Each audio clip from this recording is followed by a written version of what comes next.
fear around women. It's the invisible chain that keeps so many men locked in a prison of their own making. You see her across the room, and something inside you freezes. Your heart races, your palms sweat, your mind floods with 1,000 reasons why you shouldn't approach, why you're not good enough, why she's out of your league. And in that moment, you become a slave to your own emotions. But what if I told you there's a dark psychological principle, one that Niccolo Machiavelli himself would recognize, that can shatter this fear completely? Not by making you more confident, not by giving you better pickup lines, but by fundamentally rewiring how you perceive power in social dynamics. Most advice about approaching women focuses on building confidence, practicing social skills, or faking it until you make it. But these are all surface level solutions to a deeper problem. They're like putting a band-aid on a bullet wound. The real issue isn't that you lack confidence or social skills. The real issue is that you've given away your power without even realizing it. You've placed women on a pedestal so high that you've made yourself small by comparison. And this is where Machiavelli's dark wisdom becomes relevant. Machiavelli wrote The Prince in the early 16th century as a brutally honest guide to acquiring and maintaining political power. His name has become synonymous with cunning, manipulation, and ruthlessness. But beneath the controversial surface of his work lies a profound understanding of human psychology and power dynamics that applies far beyond the political realm. One of his core insights was this: fear and desire make people controllable. When you desperately want something, when you fear losing it or never obtaining it, you become weak. You make poor decisions. You compromise your values. You become predictable and easy to manipulate. Now, before we go further, let me be clear about something important. This isn't about manipulating women or treating them as objects to be conquered. That's not only unethical, it's also ineffective and will leave you empty even if you succeed. Real influence in any social dynamic comes from a place of abundance and authenticity, not scarcity and deception. What we're talking about here is reclaiming your own psychological power so that you can show up as your genuine self, unshackled by fear and neediness. So what is this dark psychological trick? It's called outcome independence. And while the term might sound modern, the principle is pure Machiavelli. Outcome independence means you genuinely don't need a specific result from any particular interaction. You're not attached to whether she says yes or no, whether she likes you or rejects you, whether you get her number or she walks away. You approach the interaction with complete emotional detachment from the outcome. This probably sounds counterintuitive. You might be thinking, but if I don't care about the outcome, why would I even approach her? And that's exactly the mental trap that keeps you stuck. The paradox is that the more you need a specific outcome, the less likely you are to get it. The more desperate you are for her approval, the more that desperation leaks through your body language, your tone of voice, your conversation. Women can sense this neediness instantly, often on a subconscious level, and it triggers an instinctive repulsion, not because they're cruel, but because neediness signals low value and lack of options. Machiavelli understood that those who seem to need nothing are actually the most powerful. In The Prince, he advised rulers to appear strong and self-sufficient, never desperate or weak. The same principle applies in social dynamics. When you approach a woman with genuine outcome independence, something shifts in the entire interaction. You're no longer performing for her approval. You're no longer walking on eggshells, trying to say the right thing. You're simply being present, authentic, and unattached. And paradoxically, this is often when attraction happens most naturally. But here's where most people misunderstand this concept and why it's important to get this right. Outcome independence doesn't mean being cold, aloof, or pretending not to care. That's just another form of performance, and women can see through it immediately. True outcome independence comes from having genuine abundance in your life. Not necessarily romantic abundance, though that can be part of it, but abundance in purpose, passion, relationships, and self-worth. When your sense of value comes from within and from multiple sources, no single interaction can threaten it. Think about it this way. Imagine you're a hiring manager interviewing candidates for a position. You have dozens of qualified applicants. When you sit down with each candidate, are you nervous about whether they'll like you? Are you desperate for their approval? Of course not. You're evaluating whether they're a good fit for your needs. You're curious about them, but detached from the outcome of any single interview. Now imagine being the job candidate who's been unemployed for months, desperate for any job. The desperation changes everything about how you show up in that interview. The same dynamic applies in dating and social interactions. When you're coming from a place of scarcity, when your entire sense of self-worth hinges on whether this one woman accepts or rejects you, you show up as the desperate job candidate. But when you come from abundance, when you know you have value and options, you show up as the hiring manager. Not arrogant, not dismissive, but genuinely curious and unattached to any particular outcome. Machiavelli also understood that power often depends on perception more than reality. He advised princes to cultivate an image of strength even when feeling vulnerable inside. But the most sustainable approach isn't to fake abundance, it's to actually build it in your life. This is where the psychological trick becomes a lifestyle transformation. You stop focusing on getting women to like you and start building a life that's genuinely fulfilling with or without romantic success. You develop your career or business. You pursue hobbies and passions that excite you. You build a strong social circle. You work on your health and appearance. You cultivate your mind through reading and learning. Here's what happens when you do this consistently over time. First, you actually become more attractive. A man with purpose, passion, and a rich life is inherently more interesting than someone whose entire existence revolves around seeking female validation. Second, your need for any particular woman's approval diminishes naturally because your self-worth comes from multiple sources.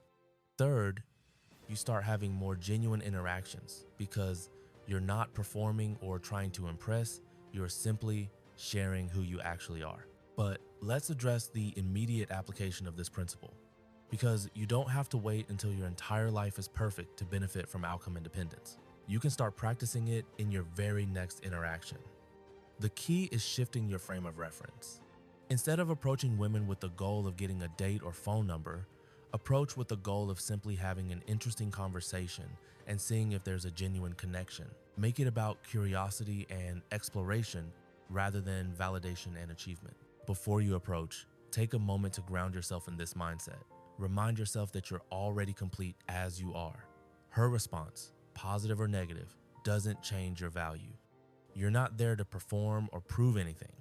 You're there to see if she's someone you might actually enjoy spending time with. This subtle shift in perspective changes everything about your energy and presence. Machiavelli wrote that it's better to be feared than loved if you cannot be both.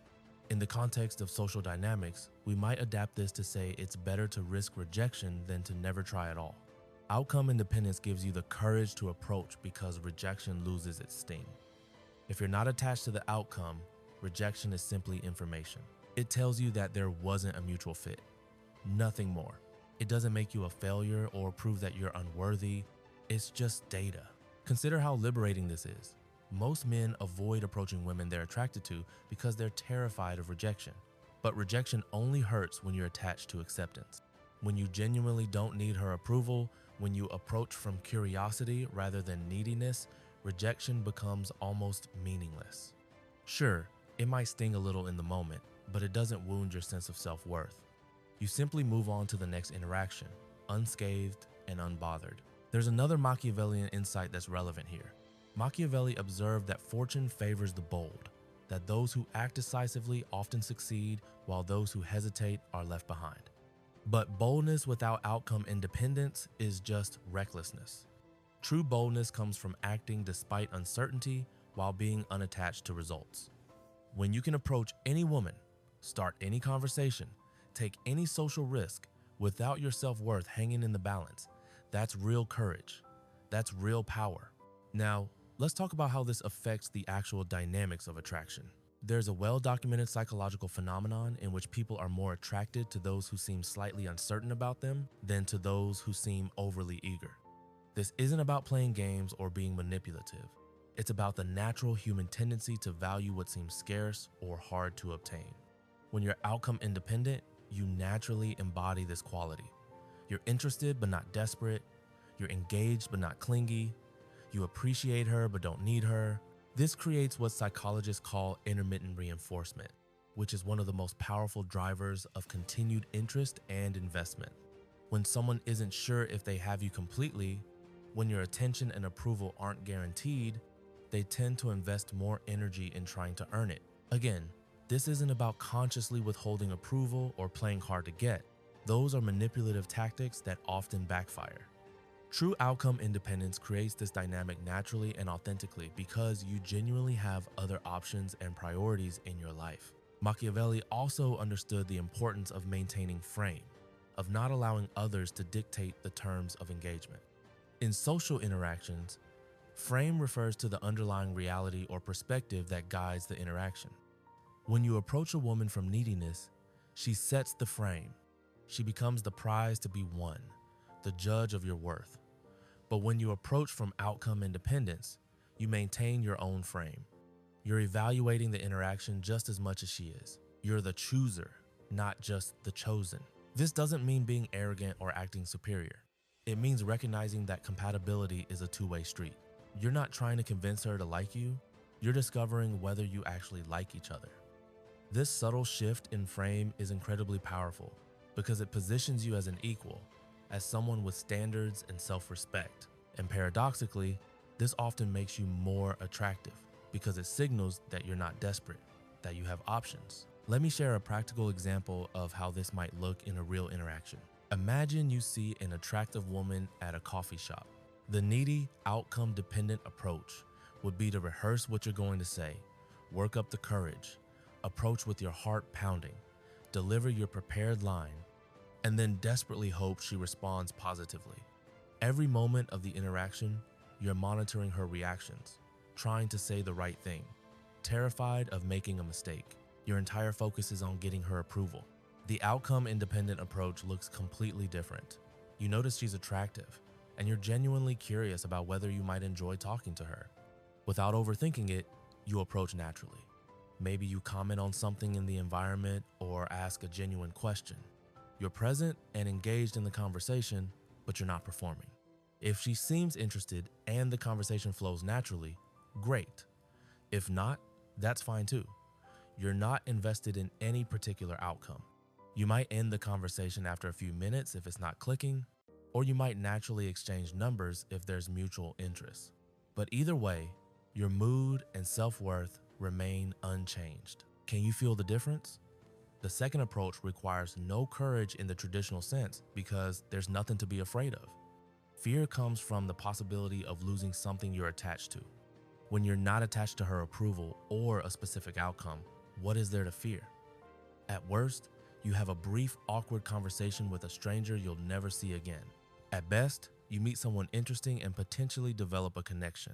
The downside is minimal, and the upside is significant. This is where Machiavelli's dark wisdom truly shines. He understood that those who master their emotions and maintain composure, regardless of circumstances, hold tremendous power. In the context of social dynamics, mastering your fear around women isn't about suppressing or hiding it. It's about removing the conditions that create it in the first place. When you're not desperate for approval, when you genuinely don't need any particular outcome, fear has nowhere to take root. But building genuine outcome independence requires ongoing work. It's not a switch you flip once and then you're done. It requires continuously building your life in ways that create real abundance. This means regularly pushing yourself outside your comfort zone in various areas of life, not just with women. It means developing genuine interests and passions that fulfill you. It means building and maintaining friendships and social connections. It means taking care of your physical and mental health. It means working toward meaningful goals in your career or business. Each of these things contributes to a deeper sense of self-worth and abundance that makes you less dependent on any particular woman's response. Over time, approaching women becomes less of a high-stakes event and more of a natural, low-pressure interaction. You stop putting individual women on pedestals and start seeing them as regular humans with their own insecurities, flaws, and fears. This doesn't diminish your appreciation for them. It actually allows for more genuine connection because you're relating to them as equals rather than as superior beings whose approval you desperately seek. Machiavelli's teachings were often criticized as being amoral or cynical, but perhaps his greatest insight was simply his unflinching honesty about human nature. He didn't pretend people were better than they are, he described them as they actually behave. And one of the truths he recognized is that people respond to strength and self-sufficiency more than neediness and desperation. This isn't a moral judgment, it's simply an observation about how social dynamics work in practice. The dark psychological trick, then, isn't really a trick at all. It's a fundamental reorientation of how you see yourself and your place in social hierarchies. It's recognizing that you don't need to win every interaction, that rejection doesn't diminish you, that your value isn't determined by whether any particular woman finds you attractive. It's embracing the Machiavellian understanding that those who seem to need nothing are actually the most powerful, not because they're pretending or performing, but because they've built lives so rich and fulfilling that no single interaction can threaten their sense of self. Start practicing this today, not by suddenly approaching dozens of women, but by working on the foundation. What are you passionate about? What gives your life meaning beyond romantic success? What would make your life fulfilling even if you never had another romantic interaction? Start building that life intentionally and consistently. As you do, you'll notice that your fear around women naturally diminishes because the stakes of any individual interaction become much lower. When you do approach women, practice genuine curiosity. Ask yourself what you find interesting about this person beyond her physical attractiveness.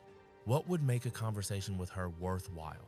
Go in with the goal of discovery rather than validation. Be willing to walk away if there's no genuine connection, and be genuinely pleased when there is. Treat every interaction as an opportunity to practice being your authentic self, unattached to outcomes. Remember, this isn't about becoming cold or uncaring.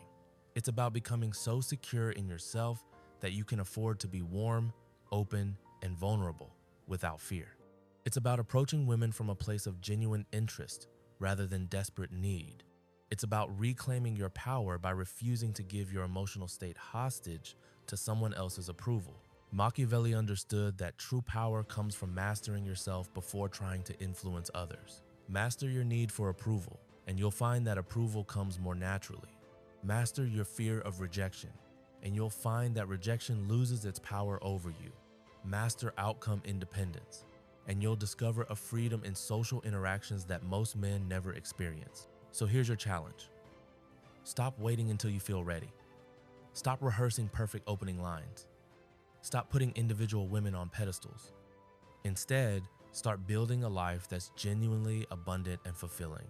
Start approaching social interactions, not just with women, but with everyone, from a place of curiosity rather than need. Start treating every rejection as valuable data rather than a personal failure. Start recognizing that your worth was never up for debate in the first place. The dark psychological trick that stops your fear around women isn't dark at all. It's simply seeing reality clearly, acknowledging that you don't need any particular person's approval to be valuable, and building a life so rich that no single interaction can shake your foundation. That's real power. That's the Machiavellian approach to social dynamics. And once you truly embody it, you'll wonder why you ever gave your power away in the first place. If this perspective resonates with you and you want to continue developing this mindset, make sure to subscribe to the channel so you don't miss future content on psychology, influence, and personal development. And drop a comment below sharing your thoughts on outcome independence.